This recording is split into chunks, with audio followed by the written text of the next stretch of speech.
Radhe Radhe friends. अभी new part में पढ़ेंगे हम संविधान के उच्च न्यायालय अधिकारिता तथा स्थान।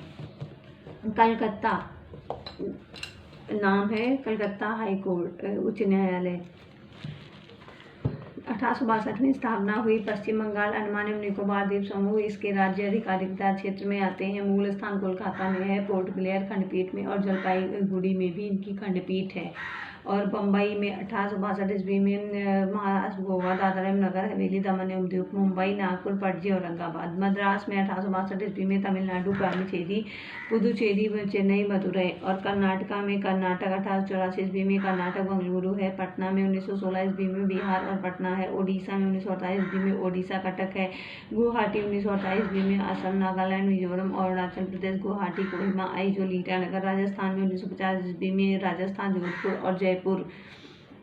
राजस्थान, जयपुर और जोधपुर और जयपुर में है। मध्य प्रदेश का 1956 ईस्वी में स्थापना हुई और मध्य प्रदेश है। जबलपुर, ग्वालियर और इंदौर में इसकी खंडपीठ है। केरल का 1956 ईस्वी और केरल, लक्षद्वीप, एर्नाकुलम में है। जम्मू एवं कश्मीर, लद्दाख 1957 ईस्वी, जम्मू एवं कश्मीर, लद्दाख और श्रीनगर जम्मू में है। दिल्ली, गुजरात का 1960 में स्थापना हुई और इसका राज्य क्षेत्रीय अधिकारिता गुजरात है। अहमदाबाद में इसका मूल स्थान है। और पंजाब एवं दिल्ली का 1966 ईस्वी में स्थापना हुई। दिल्ली है। पंजाब एवं हरियाणा का 1966 ईस्वी में पंजाब, हरियाणा, चंडीगढ़ है। हिमाचल प्रदेश का 1971 ईस्वी हिमाचल प्रदेश है। शिमला है। सिक्किम 1975 ईस्वी सिक्किम, गंगटोक है। छत्तीसगढ़ 2000 ईस्वी छत्तीसगढ़, बिलासपुर है। उत्तराखंड 2000 उत्तराखंड, नैनीताल है। झारखंड 2010 झारखंड, रांची है। मेघालय 25 मार्च 2023 मेघालय, शिलोंग है। मणिपुर 25 मार्च 2023 मणिपुर, इम्फाल है। त्रिपुरा 26 मार्च 2013 अगरतला है। तेलंगाना 1 जनवरी 2019 तेलंगाना अगरतला है। आंध्र प्रदेश 1 जनवरी 2019 आंध्र प्रदेश अमरावती है। आंध्र प्रदेश एवं तेलंगाना एक ही राज्य थे जब इनका उच्च न्यायालय हैदराबाद था, जिसकी स्थापना 1954 ईस्वी में हुई थी। जिसकी स्थापना 1954 ईस्वी में हुई थी। उच्च न्यायालय के न्यायाधीश को उसी प्रकार अपदस्थ किया जा सकता है जिस प्रकार उच्च न्यायालय का न्यायाधीश पद मुक्त किया जाता है। राष्ट्रपति आवश्यकता अनुसार किसी भी उच्च न्यायालय में न्यायाधीशों की संख्या में वृद्धि कर सकता है अथवा अतिरिक्त न्यायाधीशों की नियुक्ति कर सकता है अथवा अतिरिक्त न्यायाधीशों की नियुक्ति कर सकता है अथवा अतिरिक्त न्यायाधीशों की नियुक्ति कर सकता है अथवा अतिरिक्त न्यायाधीशों की नियुक्ति कर सकता है अथवा अतिरिक्त न्यायाधीशों की नियुक्ति कर सकता है। उच्च न्यायालय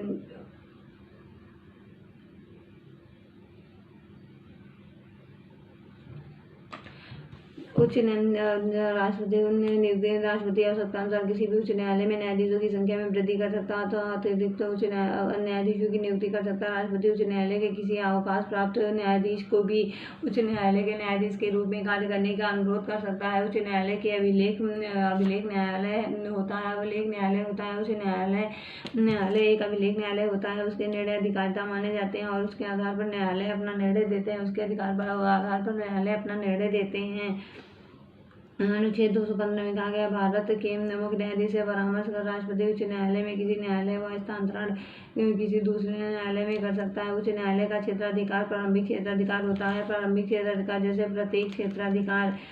प्रत्येक उच्च न्यायालय को न्यायाधिकरण, इच्छा प्राप्त, तलाक, विवाह, कंपनी कानून, न्यायालय की मानना तथा कुछ अन्य राजस्व प्रकरणों में नागरिकों के मौलिक अधिकारों का क्रियान्वयन 226 ईस्वी के आवश्यक निर्देश अनुसार विशेष बंदी, प्रत्यक्षीकरण, परमादेश, निषेध, उत्प्रेषण तथा अधिकार परीक्षा के जारी करने के लिए प्राप्त है। अपीली क्षेत्राधिकार फौजदारी मामले में अगर सत्र न्यायाधीश में मृत्युदंड दिया गया है तो न्यायालय में उसके विरुद्ध अपील हो सकती है। दीवानी मामले में उच्च न्यायालय में उन सब मामलों की अपील हो सकती है जो 5 लाख या उससे अधिक संपत्ति से संबद्ध है। उच्च न्यायालय पेटेंट और डिजाइन, उत्तराधिकार, भूमि प्राप्त, दिवालियापन और संरक्षकता आदि मामले में भी अपील सुनाता है। उच्च न्यायालय के मुकदमों का हस्तांतरण यदि किसी भी उच्च न्यायालय को एक ऐसा लगे कि अभियोग अधीनस्थ न्यायालय में विचाराधीन है, यह वह विधि की किसी सारगर्भित प्रश्न से संबंध है तो वह अपने यहाँ हस्तांतरित कर या उसका निपटारा स्वयं कर देता है। यह विधि से संबंध प्रश्न को निपटाकर अधीनस्थ न्यायालय का निर्णय के लिए वापस भेजता है। प्रशासकीय अधिकार उच्च न्यायालय को अपने अधीनस्थ न्यायालयों से नियुक्ति, पदोन्नति तथा छुट्टियों के संबंध में नियम बनाने का अधिकार है। उच्च न्यायालय राज्य में अपील को सर्वोच्च न्यायालय नहीं है। राज्य सूची से संबंधित विषयों में भी उच्च न्यायालय के निर्णयों के विरुद्ध उच्चतम न्यायालय में अपील हो सकती है। लोक अदालत कानूनी विवादों के मैत्रीपूर्ण समझौते के लिए वैधानिक मंच है। विधिक सेवा प्राधिकार अधिनियम 1987 संशोधन 2002 द्वारा लोक उपयोगी सेवाओं के विवादों के संबंध में मुकदमेबाजी तथा पूर्व सुलह और निर्धारण के लिए स्थायी लोक अदालतों की स्थापना के लिए प्रावधान करता है। ऐसे फौजदारी मामलों को छोड़कर जिनमें समझौता नहीं किया जा सकता, दीवानी, फौजदारी, राजस्व अदालतों में लंबित सभी कानून विवाद में मैत्रीपूर्ण समझौते के लिए लोक अदालत में लाए जा सकते हैं। कानूनी विवादों को लोक अदालतें मुकदमा दायर होने से पूर्व भी अपने यहाँ स्वीकार कर सकती है। लोक अदालत के निर्णय व किसी अन्य न्यायालय के समान ही दोनों पक्षों पर लागू होते हैं। यह निर्णय अंतिम होते हैं। लोक अदालतों द्वारा दिए गए निर्णयों के विरुद्ध अपील नहीं की जा सकती है। देश के लगभग सभी जिलों में स्थायी तथा सतत लोक अदालतें स्थापित की गई हैं। लोक अदालत 5 लाख तक के दावे पर विचार कर सकती है। लोक अदालत 5 लाख के दावे तक पर विचार कर सकती है। दिल्ली में पहली लोक अदालत अक्टूबर 1985 ईस्वी में बैठी थी तथा इसने एक दिन में दुर्घटना के शिकार लोगों को मुआवजे संबंधी 150 मामले निपटाए थे। उपभोक्ता संरक्षण भारत सरकार ने उपभोक्ता के हितों के संरक्षण के लिए उपभोक्ता संरक्षण अधिनियम 1986 पारित किया। उपभोक्ता समस्याओं से निपटने के लिए जिला स्तर पर जिला फोरम, राज्य स्तर पर राज्य विवाद निस्तारण आयोग तथा राष्ट्रीय स्तर पर राष्ट्रीय उपभोक्ता विवाद निवारण आयोग का गठन किया है। जिला फोरम 20 लाख के मामले 20 लाख तक के मामलों के राज्य उपभोक्ता विवाद निवारण आयोग 20 लाख से अधिक 1 करोड़ के मामले को एवं राष्ट्रीय उपभोक्ता निवारण आयोग 1 करोड़ के अधिक कीमत वाले मामले को सुनवाई करता है। केंद्रीय प्रशासनिक अधिकार CAT एक्ट के तहत केंद्रीय प्रशासनिक अधिकरण संविधान के अनुच्छेद 323A के प्रावधान में केंद्रीय प्रशासनिक अधिकार CAT का गठन किया गया है। 1950 ईस्वी में प्रशासनिक अधिकरण 1985 के तहत किया गया है। उस समय भारत के प्रधानमंत्री राजीव गांधी थे। CAT के अध्यक्ष उच्च न्यायालय के वर्तमान अथवा सेवानिवृत्त न्यायाधीश होता है। अध्यक्ष के अलावा इसमें 16 उपाध्यक्ष 49 सदस्य होते हैं। ये सदस्य न्यायिक प्रशासनिक दोनों क्षेत्रों के लिए से लिए जाते हैं। नोट में पढ़ेंगे। मुख्य न्यायमूर्ति HL दत्तू ने सामाजिक न्यायपीठ नाम विशेष न्यायपीठ का भी गठन करने का आदेश दिया है।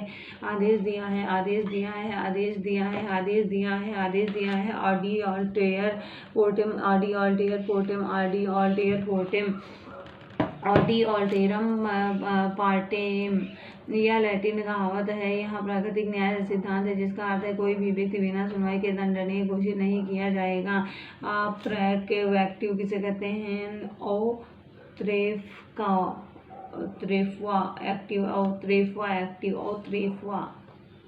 एक्टिव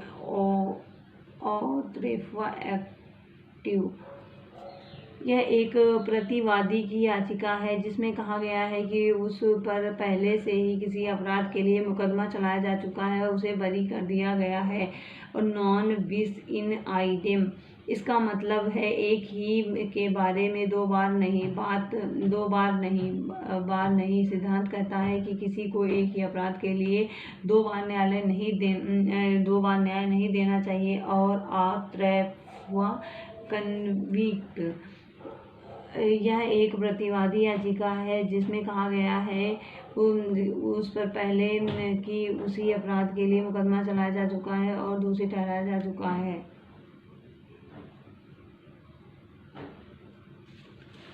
नेक्स्ट टॉपिक है राज्य की कार्यपालिका। राज्य की कार्यपालिका राज्यपाल संविधान के भाग 6 में राज्य शासन के लिए प्रावधान किया गया है। राज्य शासन के प्रावधान किया गया है। राज्य की कार्यपालिका का प्रमुख राज्यपाल होता है। वह प्रत्यक्ष रूप से अथवा अधीनस्थ अधिकारियों के माध्यम से उसका उपयोग कर सकता है। अर्थात राज्यों में राज्यपाल की स्थिति कार्यपालिका के प्रावधान की होती है, परंतु वास्तविक शक्ति मुख्यमंत्री के नेतृत्व में मंत्रिपरिषद में निहित होती है। मूल संविधान के अनुच्छेद 153 में उल्लिखित है कि प्रत्येक राज्य के लिए एक राज्यपाल होगा, किंतु 7वें संविधान संशोधन 1956 द्वारा इसमें एक परंतु जोड़ा गया है, जिसके अनुसार एक ही व्यक्ति को 2 या 2 से अधिक राज्यों के लिए राज्यपाल की नियुक्ति की जा सकती है। राज्यपाल की योग्यता क्या होती है? राज्यपाल की योग्यता है जैसे कि वह भारत का नागरिक हो और वह 35 वर्ष की आयु पूरी कर चुका हो, किसी प्रकार का लाभ के पद पर नहीं हो, वह राज्य विधान का सदस्य चुने जाने के योग्य हो। राज्यपाल की नियुक्ति राष्ट्रपति द्वारा 5 वर्षों की अवधि के लिए की जाती है, परंतु वह राष्ट्रपति के पश्चात तुरंत पद धारण करता है। अनुच्छेद 156(1) में यह पद त्याग कर सकता है।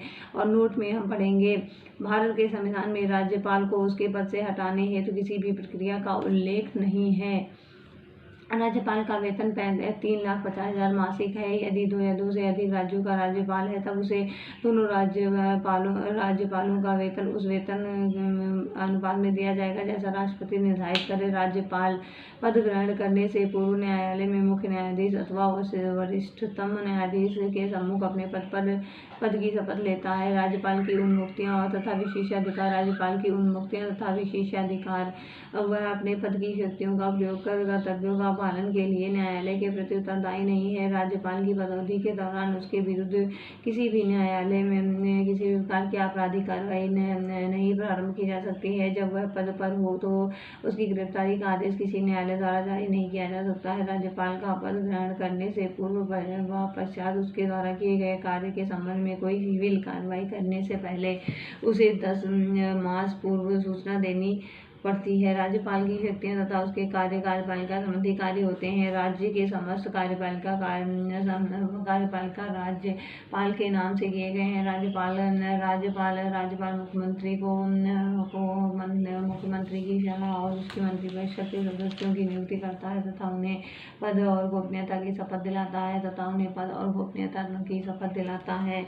राज्यपाल के उच्च अधिकारियों में जैसे सचिव, महाधिवक्ता, राज्य लोक सेवा आयोग के अध्यक्ष तथा सदस्यों की नियुक्ति करता है। राज्यपाल राज्य लोक सेवा के सदस्यों को नहीं हटा सकता है। आयोग के सदस्य राष्ट्रपति द्वारा निर्देशित किए जाने पर उच्चतम न्यायालय के प्रतिवेदन पर कुछ निहत्ताओं के होने पर राष्ट्रपति द्वारा हटाए जा सकते हैं। अनुच्छेद 317 राज्यपाल राज्य के उच्चतम न्यायालय में न्यायाधीशों की नियुक्ति के संबंध में राष्ट्रपति को परामर्श देता है। अनुच्छेद 217(1) में कहा गया है, राज्यपाल का अधिकार है कि वह राज्य के प्रशासन के संबंध में मुख्यमंत्री से सूचना प्राप्त करे। राष्ट्रपति शासन के समय राज्यपाल केंद्र सरकार के अभिकर्ता के रूप में राज्य का प्रशासन चलाता है। राज्यपाल राज्य के विश्वविद्यालय व कुलपति द्वारा कुलपतियों कुलाधिपति होता है तथा उपकुलपतियों को भी नियुक्त करता है। वह राज्य विधान परिषद की कुल सदस्य संख्या का 1/6 भाग सदस्यों को नियुक्त करता है, जिनका संबंध विज्ञान, साहित्य, कला, राज्य, समाज सेवा, सहकारी आंदोलन आदि से रहता है। अनुच्छेद 171(5) यह ध्यान देने योग्य बात है कि राज्यसभा से संबंधित तत्समान सूची में सहकारी आंदोलन सम्मिलित नहीं है। विधायी अधिकार होते हैं, यह भी हम राज्यपाल पढ़ रहे हैं, इसमें हम विधायी अधिकार पढ़ेंगे। राज्यपाल विधानमंडल का अभिन्न अंग है। अनुच्छेद 164 में कहा गया है, राज्यपाल विधानमंडल का 17वां या 17वां करता है तथा उसका उद्घाटन करता है। राज्यपाल विधान के अधिवेशन अथवा दोनों सदनों के संयुक्त अधिवेशन को संबोधित करता है। राज्य विधानसभा के किसी भी सदस्य पर अयोग्यता का प्रश्न उत्पन्न होता है तो अयोग्यता संबंधी विवाद का निर्धारण राज्यपाल चुनाव के आयोग से परामर्श कराता है। राज्य विधान मंडल द्वारा पारित विधेयक राज्यपाल के हस्ताक्षर के बाद ही अधिनियम बन पाता है। यदि विधानसभा में आंग्ल भारतीय समुदाय को पर्याप्त प्रतिनिधित्व नहीं है तो राज्यपाल उस समुदाय के व्यक्ति को विधानसभा के सदस्य मनोनीत कर सकता है। अनुच्छेद 333 में कहा गया, अनुच्छेद 333 इसमें कहा गया है जम्मू कश्मीर विधानसभा में 2 महिलाओं के प्रवेश का राज्यपाल का नामजद कर सकता है। जम्मू कश्मीर विधानसभा में 2 राज्यपाल का राज्यपाल और उपराज्यपाल का नामजद कर सकता है। जब विधानमंडल का सत्र नहीं चल रहा है तो राज्य को एक ऐसा लगे कि तत्काल कार्रवाई की आवश्यकता है तो वह अध्यादेश जारी कर सकता है जिसे वह स्थान प्राप्त है जो विधानमंडल द्वारा पारित किसी भी अधिनियम का है।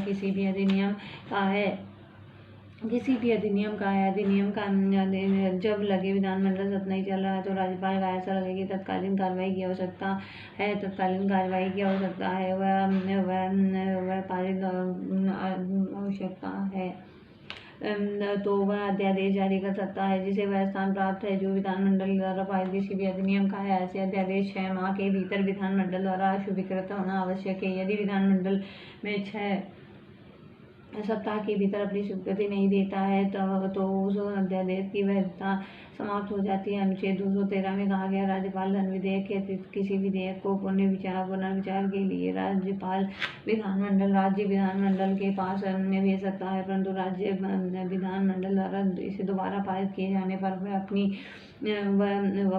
उस पर अपनी सहमति देने के लिए बाध्य होता है। राष्ट्रपति के लिए आरक्षित विधेयक जब राष्ट्रपति के निर्देश पर राज्यपाल पुनर्विचार के लिए विधानमंडल को लौटा दे, ऐसे लौटाए जाने पर विधानमंडल 6 मास के भीतर उस विधेयक पर पुनर्विचार करेगा और यदि उसे पुनः पारित किया जा सकता है तो विधेयक राष्ट्रपति को पुनः प्रस्तुत किया जाएगा, किंतु इस पर अभी राष्ट्रपति के लिए अनुमति देना आवश्यक नहीं है। अनुच्छेद 201 राज्यपाल किसी विधेयक को राष्ट्रपति के विचार के लिए आरक्षित रख सकता है। यह आरक्षित विधेयक तभी प्रभावी होगा जब राष्ट्रपति उसे अनुमति प्रदान करे। राज्यपाल को राष्ट्रपति के लिए विधेयक आरक्षित करना उस समय अनिवार्य जब विधेयक उच्च न्यायालय की शक्तियों के अल्पीकरण करता है। यदि विधेयक बन जाएगा तो उच्च न्यायालय की संवैधानिक स्थिति को खतरा होगा। वित्तीय अधिकार राज्यपाल प्रत्येक वित्तीय वर्ष में वित्त मंत्री को विधानमंडल के सम्मुख वार्षिक वित्तीय विवरण प्रस्तुत करने के लिए कहता है। विधानसभा में धन विधेयक राज्यपाल की पूर्व अनुमति से ही पेश किया जाता है। राज्यपाल की संस्तुति के बिना राज्यपाल की संस्तुति के बिना राज्यपाल के संविधान की स्थिति को वित्तीय अधिकार होते हैं। वित्तीय अधिकार में पढ़ेंगे राज्यपाल प्रत्येक वित्तीय वर्ष में वित्त मंत्री को विधानमंडल के सम्मुख वार्षिक वित्तीय विवरण प्रस्तुत करने के लिए कहता है। विधानसभा में विधेयक राज्यपाल की पूर्व अनुमति से ही पेश किया जाएगा। राज्यपाल की संस्तुति के बिना अनुदान की किसी मांग को विधानमंडल के सम्मुख नहीं रखा जा सकता है। ऐसा विधेयक जो राज्य की संचित निधि से खर्च निकालने की व्यवस्था करता है उस समय तक विधानमंडल द्वारा पारित नहीं किया जा सकता है जब तक राज्यपाल इसकी संस्तुति न कर दे। राज्य वित्त आयोग किसी राज्य के राज्यपाल को उस विशेष राज्य की पंचायतों द्वारा विनियोजित हो सकने वाले करों और शुल्कों के निर्धारण के सिद्धांतों के विषय में संस्तुति करता है। न्यायिक अधिकार होते हैं राज्यपाल किसी दंड को क्षमा प्रतिलंबन विराम और परिहार कर सकेगा। किसी दंडादेश का निलंबन परिहार और लघुकरण कर सकेगा। यह ऐसे व्यक्ति के संबंध में होगा जिसे ऐसी विधि के अधीन अपराध के लिए सिद्ध दोष ठहराया गया जिसके संबंध में राज्य की कार्यपालिका शक्ति का विस्तार अनुच्छेद 161 में है और राष्ट्रपति को सभी प्रकार के मृत्यु दंडादेश के मामले में क्षमादान की शक्ति प्राप्त है। और जबकि राज्यपाल को मृत्यु ऐसे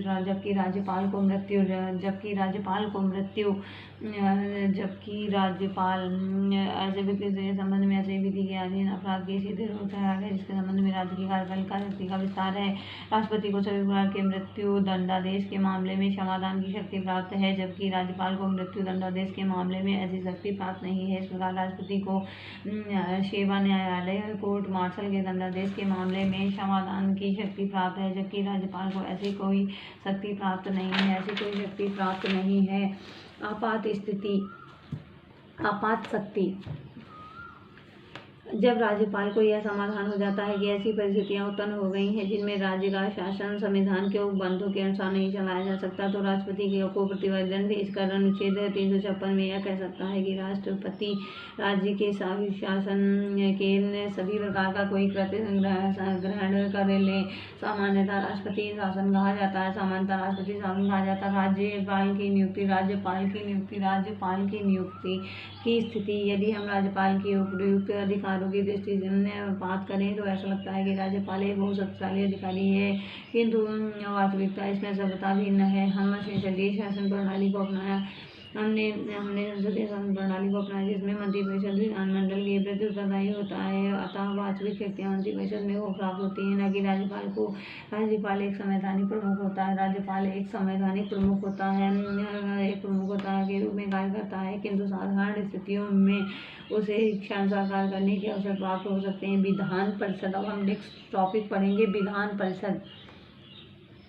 विधान परिषद में किसी भी राज्य में विधान परिषद की स्थापना समाप्ति का प्रावधान अनुच्छेद 169 में दिया गया है। विधान परिषद राज्य के विधान परिषद की स्थापना और समाप्ति का प्रावधान अनुच्छेद 169 में किया गया है। किसी राज्य में विधान परिषद की स्थापना और समाप्ति का प्रावधान अनुच्छेद 169 में किया गया। विधान परिषद राज्य विधानमंडल का उच्च सदन होता है। राज्य विधानमंडल का उच्च सदन होता है। यदि किसी राज्य की विधानसभा अपने कुल सदस्यों से पूर्ण बहुमत तथा उपस्थित मतदान करने वाले सदस्यों के 2/3 बहुमत से प्रस्ताव पारित करे तो संसद उस राज्य में विधान परिषद स्थापित कर सकती है अथवा उसका लोप कर सकती है। वर्तमान में केवल 6 राज्यों में, उत्तर प्रदेश में 100, कर्नाटक में 75, महाराष्ट्र में 78, बिहार में 75, आंध्र प्रदेश में 58 तथा तेलंगाना में 40 विधान परिषदें विद्यमान हैं। विधान परिषद में कुल सदस्यों की संख्या उस राज्य की विधानसभा के सदस्यों की संख्या का 1/3 से अधिक नहीं हो सकती है, किंतु किसी भी अवस्था में विधान परिषद के सदस्यों की कुल संख्या 40 से कम नहीं हो सकती है। विधान परिषद का सदस्य बनने के लिए न्यूनतम आयु सीमा 30 वर्ष और विधान परिषद में सदस्य का कार्यकाल 6 वर्ष का होता है। किंतु प्रति दूसरे वर्ष 1/3 सदस्य अवकाश ग्रहण करते हैं। किंतु प्रति दूसरे 1/3 सदस्य अवकाश ग्रहण करते हैं व उनके स्थान पर नवीन सदस्य निर्वाचित होते हैं। यदि कोई व्यक्ति किसी सदस्य की मृत्यु या त्यागपत्र द्वारा हुई आकस्मिक वित्ती को भरने के लिए निर्वाचित होता है तो वह सदस्य शेष अवधि के लिए ही सदस्य रहता है, 6 वर्ष के लिए नहीं। विधान परिषद के सदस्यों का निर्वाचन अनुपातिक प्रतिनिधित्व की एकल संख्याबलीय मत पद्धति द्वारा होता है।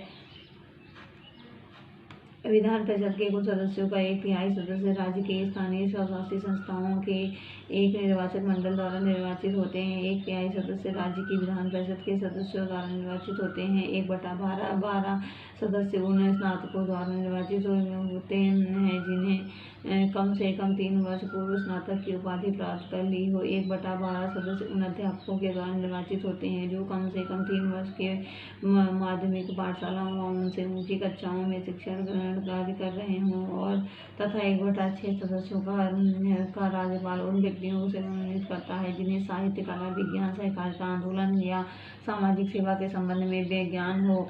विधान परिषद की किसी भी बैठक के लिए कम से कम 10 या विधान परिषद की कुल सदस्यों का 10 से 1/10 इनमें जो भी अधिक होकर पूर्ति होगी। विधान परिषद अपने सदस्यों में से दो को कम क्रमशः सभापति एवं उपसभापति चुनती है। सभापति एवं उपसभापति विधानमंडल द्वारा निर्वाचित वेतन एवं भत्ते प्राप्त होते हैं। सभापति उपसभापति को संबोधित कर व उपसभापति को संबोधित कर त्यागपत्र दे सकता है अथवा विधान परिषद के सदस्यों को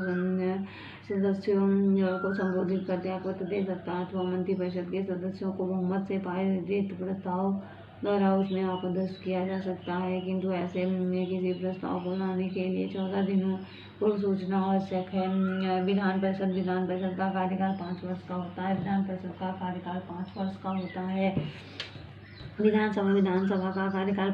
होता है, किंतु विशेष परिस्थिति में राज्यपाल को यह अधिकार है कि वह इससे पूर्व भी उसको विघटित कर सकता है। विधानसभा का सत्रावसान के आदेश पर राज्यपाल द्वारा दिए जाते हैं। विधान परिषद के निर्वाचित होने के लिए न्यूनतम आयु सीमा 25 वर्ष है। प्रत्येक राज्य की विधानसभा में कम से कम 60 या 60 से अधिक 500 सदस्य हो सकते हैं। अपवाद है, गोवा में 40 है, मिजोरम में 40, सिक्किम में 32 हैं और इससे अनुच्छेद 370 के तहत विशेष राज्य का दर्जा देकर यह व्यवस्था किया गया है। विधानसभाओं में जनसंख्या के आधार पर अनुसूचित जातियों और जनजातियों के लिए स्थानों का आरक्षण किया गया है। अनुच्छेद 332 में और विधानसभा की अध्यक्षता करने के लिए एक अध्यक्ष का चुनाव करने का अधिकार सदन में प्राप्त होता है, जो इसकी बैठकों का संचालन करता है। साधारणतया विधानसभा अध्यक्ष सदन में मतदान नहीं कर सकता है, किंतु यह सदन में मत बराबरी में बंट जाए तो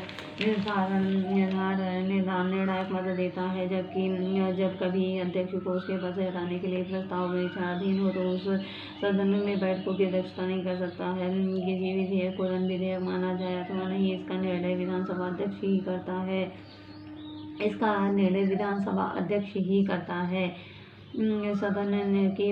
सदन के बैठकों के लिए सदन में कुल सदस्यों का 10 1/10 सदस्यों की उपस्थिति गणपूर्ति हेतु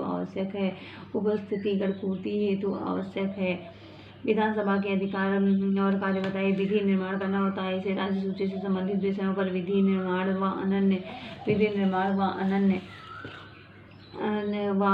अन्य अधिकार प्राप्त होते हैं और संबंधित सूची से संबंधित विषयों पर संसद के किसी राज्य में विधानमंडल की विधि निर्माण कर सकता है, किंतु यदि दोनों निर्मित विधियों से परंपरा में विरोध की सीमा और संसदीय विधि व्यवहार्य है।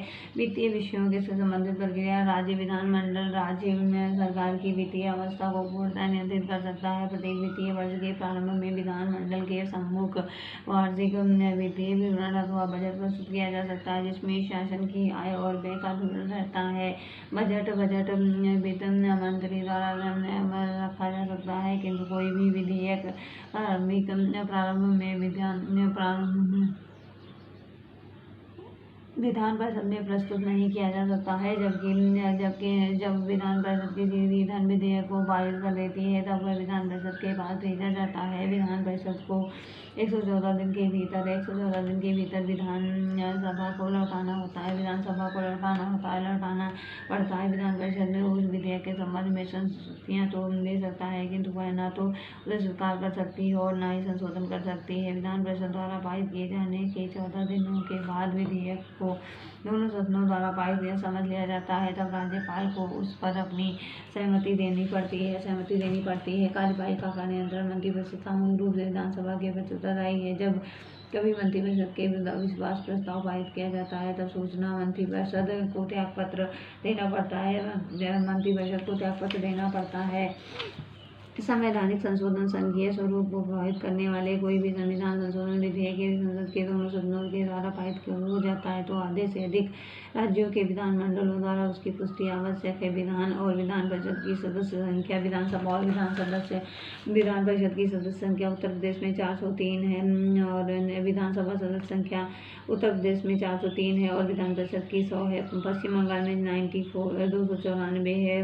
महाराष्ट्र में 288 विधानसभा और 78 विधान परिषद।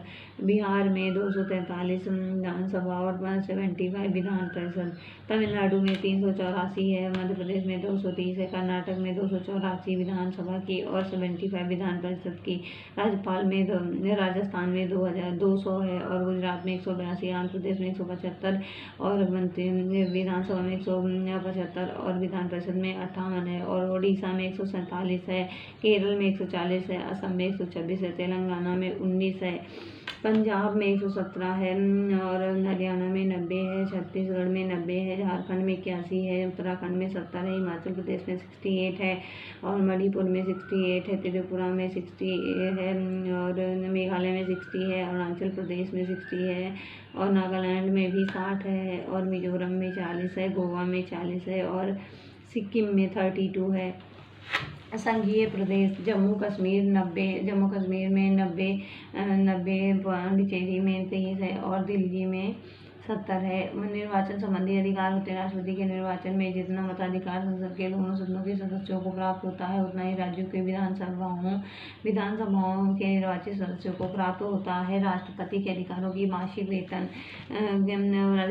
महत्वपूर्ण अधिकारियों का मासिक वेतन। राष्ट्रपति का वेतन है 5 लाख, उपराष्ट्रपति का 4 लाख, लोकसभा अध्यक्ष का 4 लाख, राज्यपाल का 3,50,000, सर्वोच्च न्यायालय के मुख्य न्यायाधीश का वेतन 2,80,000, सर्वोच्च न्यायालय के अन्य न्यायाधीशों का वेतन 2,50,000, उच्च न्यायालय के मुख्य न्यायाधीश का वेतन 2,50,000 और उच्च न्यायालय के अन्य न्यायाधीशों का वेतन 2,25,000। नियंत्रक एवं महालेखा परीक्षक का वेतन 2,50,000।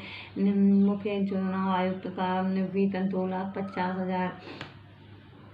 महान्यायवादी का वेतन 2,50,000। ये हमारे वेतन थे महत्वपूर्ण अधिकारियों के। अब हम शपथ पढ़ेंगे। राष्ट्रपति को शपथ मुख्य न्यायाधीश दिलाता है और त्यागपत्र उपराष्ट्रपति। शपथ और त्यागपत्र। राष्ट्रपति को शपथ मुख्य न्यायाधीश दिलाता है, त्यागपत्र उपराष्ट्रपति को दे सकते हैं। उपराष्ट्रपति का शपथ राष्ट्रपति दिलवाता है, त्यागपत्र भी राष्ट्रपति को ही देगा। राज्यपाल का उच्च न्यायालय के मुख्य न्यायाधीश दिलवाते हैं शपथ और राष्ट्रपति को त्यागपत्र दे सकते हैं। मुख्य न्यायाधीश राष्ट्रपति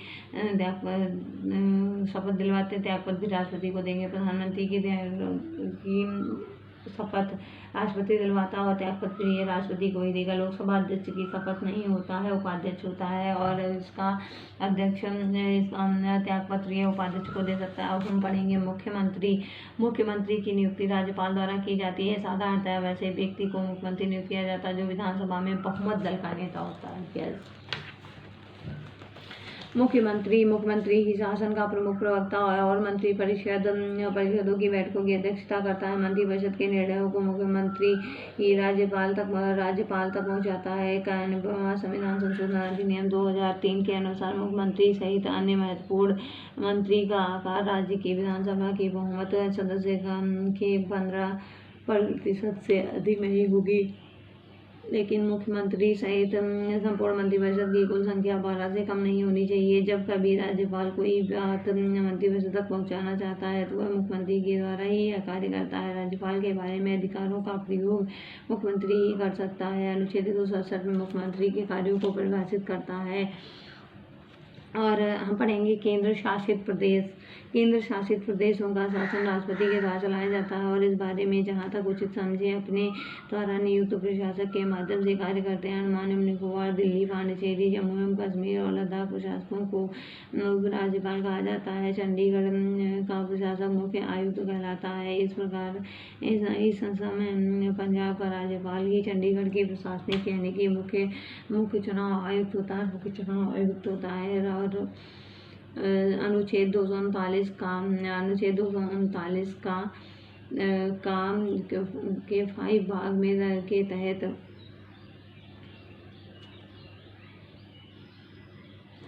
अनुच्छेद 239 का 5 के तहत विधायी व्यवस्था वाले संघ राज्य क्षेत्रों दिल्ली एवं पुदुचेरी में मुख्यमंत्री की नियुक्ति राष्ट्रपति द्वारा की जाती है। वहाँ अन्य मंत्रियों की नियुक्ति राष्ट्रपति मुख्यमंत्री की सलाह पर करता है तथा मंत्रिपरिषद के पश्चात पर्यंत अपने पद को धारण करता है। मंत्रिपरिषद सभा के प्रति सामूहिक रूप से उत्तरदायी होती है। अनुच्छेद 239 का 6 में बताया गया केंद्र राज्य संबंध होते हैं। केंद्र राज्य संबंध संघवाद की ओर से उन्मुख होते हैं। संघवाद इस प्रणाली को कनाडा के संविधान से लिया गया है। इस प्रणाली को कनाडा के संविधान से लिया गया। भारतीय संविधान में केंद्र और राज्यों के मध्य विधायी, प्रशासनिक तथा वित्तीय शक्तियों का विभाजन किया गया है, लेकिन न्यायपालिका को विभाजन की परिधि से बाहर रखा गया है। भारतीय संविधान की 7वीं अनुसूची में केंद्र और राज्यों की शक्तियों का बंटवारा से संबंधित 3 अनुसूचियां दी गई हैं। संघीय सूची, राज्य सूची, समवर्ती सूची। औपचारिक रूप से और कानूनी दृष्टि से इन सूचियों के विषय में संख्या बनी हुई है जो मूल संविधान में थी। भारत के संविधान में केंद्र और राज्यों के बीच किए गए शक्तियों के विभाजन भारत सरकार अधिनियम 1935 में उल्लिखित है। योजना पर आधारित है। संघ सूची में उन विषयों को शामिल किया जाता है जो राष्ट्रीय महत्व चुके हैं और जिन पर कानून बनाने एकमात्र अधिकार केंद्रीय विधायिका अर्थात संसद को है। इस सूची में इस समय कुल 100 विषय हैं, मूलतः 97, जिसमें प्रमुख रक्षा, विदेशी मामले, युद्ध, अंतर्राष्ट्रीय संधि, अणु शक्ति, सीमा शुल्क, जनगणना, विदेशी डाक एवं तार प्रसारण, टेलीफोन, विदेशी व्यापार, रेल और वायु तथा जल परिवहन आदि है। राज्य सूची के विषय में इसमें उन विषयों को शामिल किया जाता है जो स्थानीय महत्व के हैं, जिन पर कानून बनाने का एकमात्र अधिकार राज्य विधानमंडल की ओर से होता है, जो विशेष परिस्थितियों में संसद को कानून बना सकती है। इस सूची में शामिल विषयों की संख्या 61 है और कुलतः 66 विषय हैं, जिनमें प्रमुख है लोक सेवा, कृषि, कारागार, भू राजस्व, लोक व्यवस्था, पुलिस, लोक स्वास्थ्य, स्थानीय शासन, क्रय विक्रय एवं सिंचाई आदि होती हैं। समवर्ती सूची इसमें शामिल विषयों को संसद एवं राज्य विधानमंडल दोनों द्वारा कानून बनाया जाता है। यदि इन दोनों में कानूनों का विरोध हो तो संसद निर्मित कानून लागू होगा। इसमें इस समय 52 विषय हैं, मूलतः 47 विषय हैं। उनमें राष्ट्रीय प्रमुख, जलमार्ग, परिवार नियोजन, जनसंख्या नियंत्रण,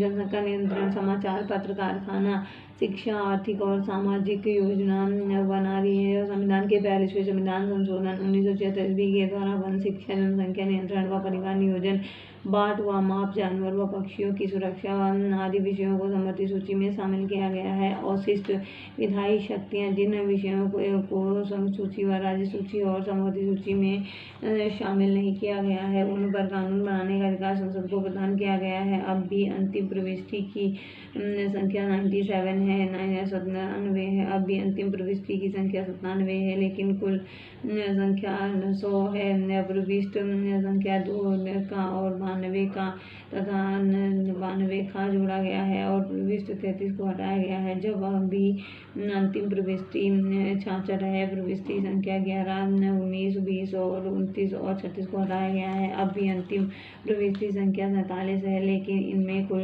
संख्या 52 है। प्रविष्ट 11 वन 17 का, 11 का, 17 का और 17 का और 20 का और 33 का को जोड़ा गया है। राज्य सूची के विषयों पर कानून बनाने की संसद की शक्ति है। संविधान के अनुच्छेद 249 में यह प्रावधान किया गया है कि यदि राज्यसभा अपने उपस्थित तथा मतदान करने वाले सदस्यों के 2/3 बहुमत से यह पारित कर दे कि राष्ट्रीय हित को ध्यान में रखकर संसद राज्य सूची के विषयों पर कानून बनाए, तो संसद की राज्य सूची को वर्णित विषयों पर कानून बनाने की शक्ति प्राप्त हो जाती है। संसद द्वारा इस प्रकार बनाया गया कानून 1 वर्ष के लिए परिवर्तनीय होता है, लेकिन राज्य द्वारा पारित कर इसे बार-बार वर्षों के लिए बढ़ाया जा सकता है। कई वर्षों के लिए बढ़ाया जा सकता है। राष्ट्रपति आपात और राष्ट्रपति शासन के समय भी संसद को राज्य सूची पर कानून बनाने का अधिकार होता है। राज्यों की सहमति से भी संसद राज्य सूची पर कानून बना सकती है। अनुच्छेद 253 के अंतर्गत अंतर्राष्ट्रीय समझौते को प्रभावी बनाने हेतु संसद राज्य सूची के विषय पर कानून बना सकती है। संघ के प्रमुख राजस्व स्रोत निगम कर, सीमा शुल्क, निर्यात शुल्क, कृषि भूमि को छोड़कर अन्य संपत्ति कर, संपदा शुल्क, विदेशी रेल, रिजर्व बैंक तथा शेयर बाजार। राज्य के प्रमुख राजस्व स्रोत व्यक्ति कर, कृषि भूमि कर, संपदा शुल्क, भूमि एवं भवनों पर कर और पशुओं और नौकायान पर कर, विक्रय कर और वाहनों की चुंगी आदि होता है। केंद्र व राज्यों के मध्य विवाद को सुलझाने के लिए मुख्यतः 4 आयोग गठित किए गए, जो इस प्रकार है: प्रशासनिक सुधार आयोग, राजमन्नार आयोग, भगवान सहाय समिति व सरकारिया आयोग। 1983 ईस्वी में केंद्र सरकार ने उच्चतम न्यायालय के सेवानिवृत्त न्यायाधीश RS सरकारिया की अध्यक्षता में केंद्र राज्य संबंधों पर एक 3 सदस्यीय आयोग का गठन किया। V शिवरामन और MR सेन आयोग के 2 अन्य सदस्य थे। आयोग से कहा गया कि वह केंद्र और राज्य सरकार के बीच सभी व्यवस्थाओं व कार्य पद्धतियों का परीक्षण करे और इस संबंध में उचित परिवर्तन व प्रमाणिक सिफारिशें प्रदान करे। इसे इसे अपने काम को पूरा करने के लिए 1 वर्ष का समय दिया गया, तथापि इसका कार्यकाल 4 बार बढ़ाना पड़ा। रिपोर्ट अंतिम अक्टूबर 1987 ईस्वी में पेश की गई। इसका सार आधिकारिक तौर पर जनवरी 1988 ईस्वी में जारी किया गया। आयोग ने केंद्र राज्य संबंधों के सुधार की दिशा में 247 सिफारिशें प्रस्तुत की। पूंछी आयोग अप्रैल 2007 ईस्वी में केंद्र सरकार ने केंद्र राज्य संबंधों की समीक्षा के लिए उच्चतम न्यायालय के भूतपूर्व न्यायाधीश मदन मोहन पूंछी की अध्यक्षता में एक आयोग का गठन किया। इस आयोग के अन्य 4 सदस्य में धीरेन्द्र सिंह, विनोद कुमार, प्रोफेसर NR माधव और मेनन और डॉक्टर अमरीश बागची। फरवरी 2008 ईस्वी में डॉक्टर बागची के निधन के पश्चात विजय शंकर को आयोग के सदस्य के रूप में अक्टूबर 2008 ईस्वी में नियुक्त किया गया। इस आयोग का गठन इसलिए किया गया ताकि 2 दशक पहले गठित सरकारी आयोग के बाद बदलते राजनीतिक और आर्थिक परिदृश्य के कारण काफ़ी परिवर्तन हो चुके हैं। एक नई परिस्थितियों के केंद्र में राज्य संबंधों का पुनः आकलन किया जाना आवश्यक है। केंद्र राज्य संबंधों से जुड़े प्रमुख अनुच्छेद होते हैं। केंद्र राज्य संबंधों से जुड़े प्रमुख अनुच्छेदों में अतिरिक्त न्यायालयों की स्थापना का उपबंध करने की संसद की शक्ति होती है। अनुच्छेद 247 कुछ अतिरिक्त न्यायालयों की स्थापना के संबंध में केंद्र राज्य संबंधों से जुड़े प्रमुख अनुच्छेद 247 कुछ अतिरिक्त न्यायालयों की स्थापना का उपबंध करने की संसद की शक्ति और 249 में राष्ट्रीय हित में राज्य सूची से संबंधित किसी मामले में संसद की कानून बनाने की शक्ति। 250 में राज्य सूची के विषय पर आपातकाल की स्थिति में संसद की कानून बनाने की शक्ति। अनुच्छेद 252 2 या 2 से अधिक राज्य के लिए उनकी सहमति के पश्चात संसद द्वारा कानून बनाने की शक्ति तथा किसी अन्य राज्य द्वारा इस संविधान को अंगीकार किया। अनुच्छेद 253 संसद को किसी अन्य देश या देशों के साथ की गई किसी संधि, करार या अभिसमन अर्थात किसी अंतर्राष्ट्रीय सम्मेलन या अन्य निकाय के किए गए विनिश्चय का कार्यान्वयन के लिए भारत में संपूर्ण राज्य क्षेत्र या उनके किसी भाग के लिए विधि बनाने की शक्ति। और अनुच्छेद 257 कुछ मामले में संघ और राज्यों के ऊपर नियंत्रण। अनुच्छेद 259 अंतर्राज्यीय नदियों तथा नदी घाटियों के पानी से संबंधित विवादों के संबंध में न्यायिक निर्णय। अनुच्छेद 268 संघ द्वारा आरोपित किंतु राज्यों द्वारा संग्रहित एवं उपभोग किए गए कर। अनुच्छेद 268A संघ द्वारा आयोजित तथा राज्यों द्वारा संग्रहित व उनके उपयोग में किया गया सेवा कर। अनुच्छेद 269 केंद्र द्वारा लगाए गए एवं संग्रहित किए गए अन्य राज्यों को दिए जाने वाले कर। अनुच्छेद 270 केंद्र एवं राज्यों के बीच लगाए गए कर एवं संघ तथा राज्यों के बीच वितरण। अनुच्छेद 275 कुछ राज्यों को संघ से अनुदान। अनुच्छेद 283 संचित निधियां, आकस्मिक निधियां तथा लोक लेखा में जमा धनराशियों की अभिरक्षा। अनुच्छेद 286 वस्तुओं की बिक्री अथवा खरीद का करारोपण कर प्रतिबंध और अनुच्छेद 287 बिजली करों से छूट। अनुच्छेद 289 किसी राज्य की संपत्ति एवं आय की संघीय करारोपण से छूट। अनुच्छेद 290 कुछ अन्य व्ययों और पेंशनों के संबंध में समायोजन। अनुच्छेद 292 भारत सरकार द्वारा लिए गए उधार और अनुच्छेद 293 पूर्व राज्यों द्वारा लिया गया उधार। अब हम नेक्स्ट टॉपिक पढ़ेंगे 18 अंतर्राज्य परिषद। हम पढ़ेंगे संविधान के अनुच्छेद 263 के अंतर्गत केंद्र और राज्यों के बीच समन्वय स्थापित करने के लिए राष्ट्रपति एक अंतर्राज्य परिषद की स्थापना करता है। एक अंतर्राज्य परिषद की स्थापना कर सकता है। पहली बार जून 1990 ईस्वी में अंतर्राज्य परिषद की स्थापना की गई, जिसकी पहली बैठक 10 अक्टूबर 1990 ईस्वी को हुई। इसमें निम्न सदस्य होते हैं: प्रधानमंत्री तथा उनके द्वारा मनोनीत 6 कैबिनेट स्तर के मंत्री,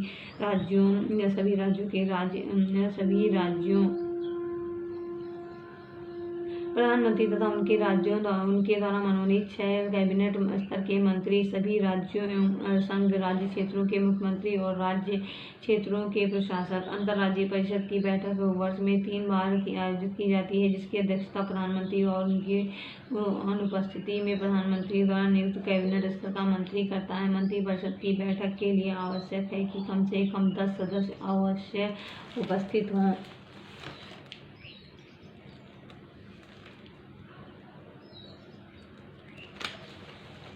निर्वाचन आयोग अगला टॉपिक है। संविधान के भाग 15 के अनुच्छेद 324 से 329 में निर्वाचन से संबंधित उपबंध किया गया है। भारत निर्वाचन आयोग की स्थापना 25 जनवरी 1950 ईस्वी को हुई। यह एक स्थायी संवैधानिक निकाय है। निर्वाचन आयोग का गठन मुख्य निर्वाचन आयुक्त व अन्य निर्वाचन आयुक्तों से किया जाता है, जिनकी नियुक्ति राष्ट्रपति के द्वारा की जाती है। मुख्य चुनाव आयुक्त का कार्यकाल 6 वर्ष या 65 वर्ष की आयु जो भी पहले हो तब तक होगा। अन्य चुनाव आयुक्तों का कार्यकाल 6 वर्ष या 62 वर्ष की आयु जो पहले हो तब तक रह सकता है। मुख्य चुनाव आयुक्त व अन्य चुनाव आयुक्तों को सर्वोच्च न्यायालय के न्यायाधीशों के बराबर वेतन और भत्ते प्राप्त होंगे। पहले चुनाव आयोग एक सदस्यीय आयोग था, परंतु अक्टूबर 1993 ईस्वी में 3 सदस्यीय आयोग बना दिया गया। निर्वाचन आयोग के मुख्य कार्य बताइए। चुनाव आयुक्तों का परिसीमन, मतदाता सूचियों को तैयार करवाना, विभिन्न राजनीतिक दलों को मान्यता प्रदान करना और राजनीतिक दलों का आरक्षित चुनाव चिन्ह प्रदान करना, चुनाव करवाना, राजनीतिक दलों के लिए आचार संहिता तैयार करवाना। निर्वाचन आयोग की स्वतंत्रता के लिए संवैधानिक प्रावधान है। निर्वाचन आयोग एक संवैधानिक संस्था है अर्थात इसका निर्माण संविधान ने किया है। मुख्य चुनाव आयुक्त एवं अन्य चुनाव आयुक्त की नियुक्ति राष्ट्रपति करते हैं। मुख्य चुनाव आयुक्त को महाभियोग जैसी प्रक्रिया से हटाया जा सकता है। मुख्य चुनाव आयुक्त का दर्जा सर्वोच्च न्यायालय के न्यायाधीश के समान होता है। मुख्य चुनाव आयुक्त का दर्जा सर्वोच्च न्यायालय के न्यायाधीश के समान ही होता है। नियुक्ति के पश्चात मुख्य चुनाव आयुक्त एवं अन्य चुनाव आयुक्तों की सेवा शर्तों में कोई लाभकारी परिवर्तन नहीं किया जा सकता है। मुख्य चुनाव आयुक्त एवं अन्य चुनाव आयुक्तों का वेतन भारत की संचित निधि से ही दिया जाता है। इलेक्ट्रॉनिक वोटिंग मशीन किसे कहते हैं? ईवीएम मशीन के बारे में अभी हम आपको बता रहे हैं। ईवीएम मशीन केरल के पारूर विधानसभा में 50 बूथ पर इलेक्ट्रॉनिक वोटिंग मशीन ईवीएम का प्रयोग पहली बार मई 1982 ईस्वी में किया गया था। नवंबर 1998 ईस्वी में मध्य प्रदेश के 5, राजस्थान के 5 और दिल्ली के 6 विधानसभा क्षेत्रों में चुनाव बड़े पैमाने पर ईवीएम का प्रयोग किया गया था। ईवीएम का प्रयोग करके 1999 में पूरा चुनाव कराने वाला प्रथम राज्य गोवा। ईवीएम का प्रयोग करके पहली बार 2004 में संपूर्ण आम चुनाव कराया गया और 2009 से आम चुनाव एवं अन्य सभी विधानसभाओं के चुनाव में ईवीएम का प्रयोग होने लगा। ईवीएम की विश्वसनीयता कायम रखने के लिए वीवीपीएटी यानी voter verifiable paper audit trail machine की मदद ली जा सकती है। वीवीपीएटी व्यवस्था के तहत वोट डालने के बाद तुरंत बाद कागज की पर्ची बनती है। इस पर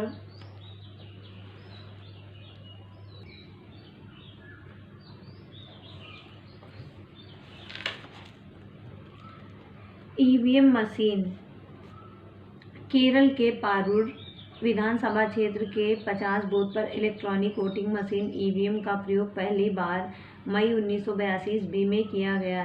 नवंबर 1998 ईस्वी में मध्य प्रदेश के 5, राजस्थान के 5, दिल्ली के 6 विधानसभाओं के चुनाव में बड़े पैमाने पर ईवीएम का प्रयोग किया गया। ईवीएम का प्रयोग करके 1999 ईस्वी में पूरा चुनाव कराने वाला प्रथम राज्य गोवा है। ईवीएम का प्रयोग करके पहली बार 2004 में संपूर्ण आम चुनाव करवाया गया। 2019 में आम चुनाव की सभी विधानसभाओं का चुनाव ईवीएम का प्रयोग करके होने लगा। ईवीएम की विश्वसनीयता कायम रखने के लिए वीवीपीएटी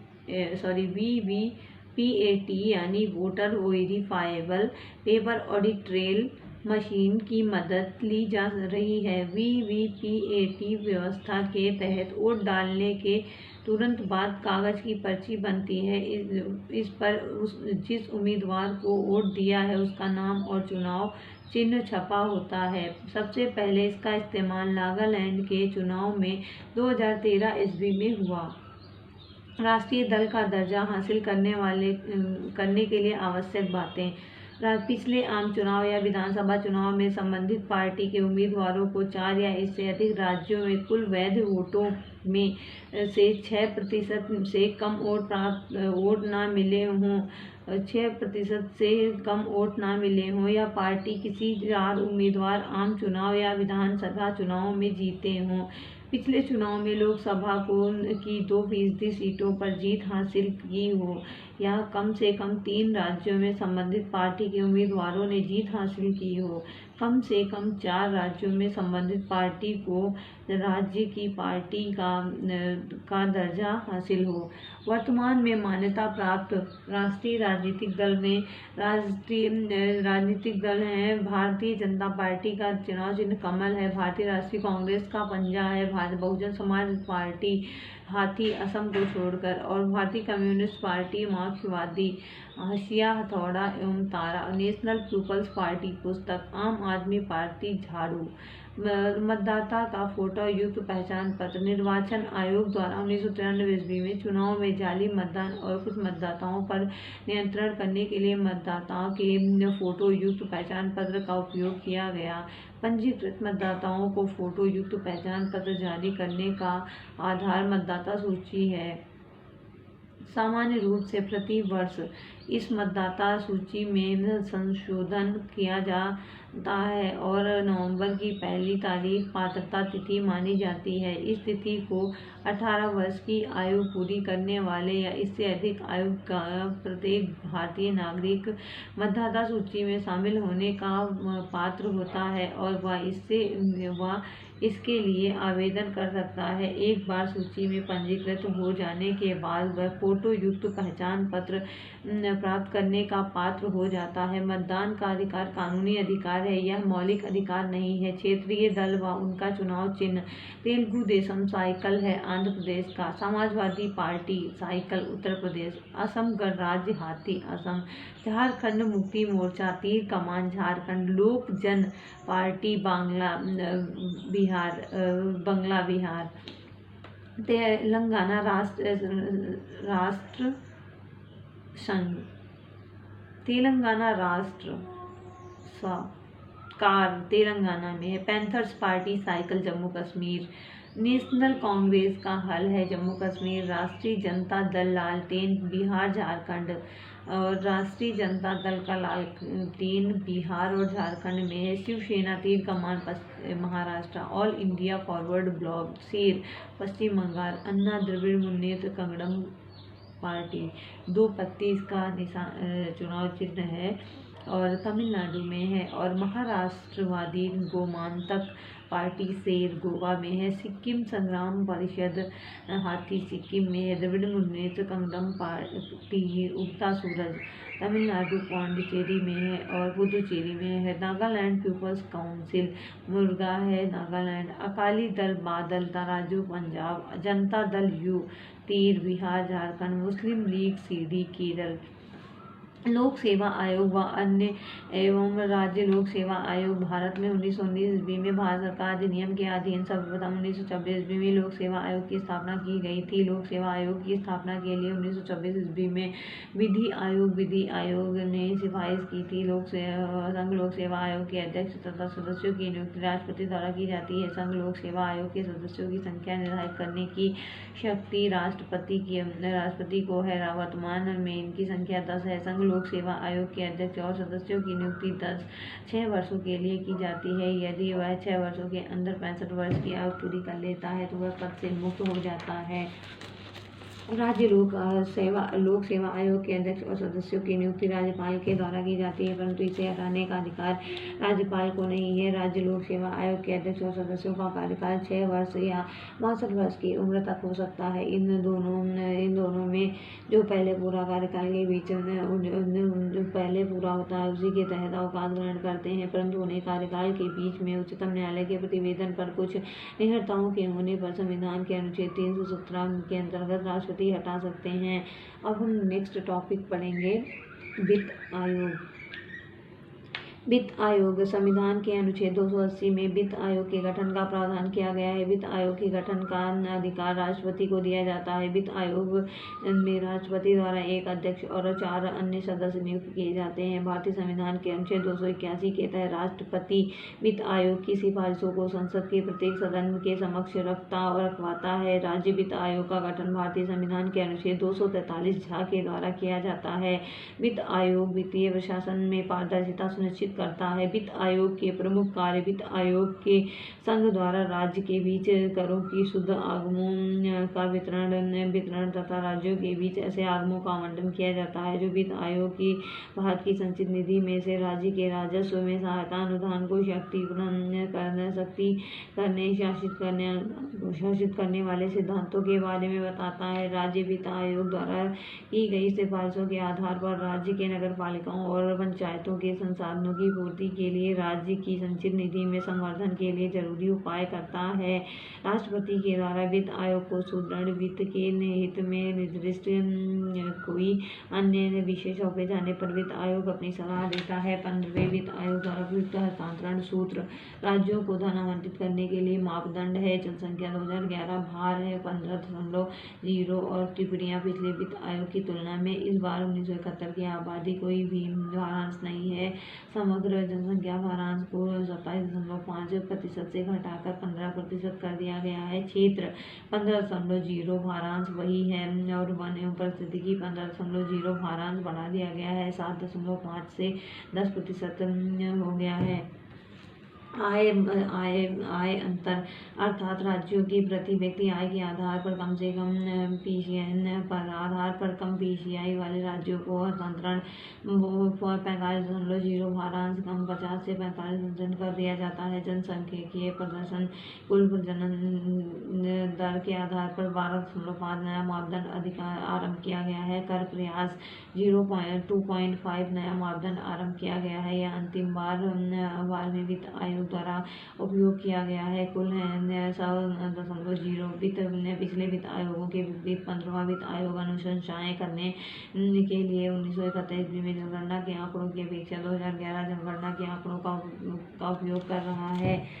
अब तक गठित वित्त आयोग होते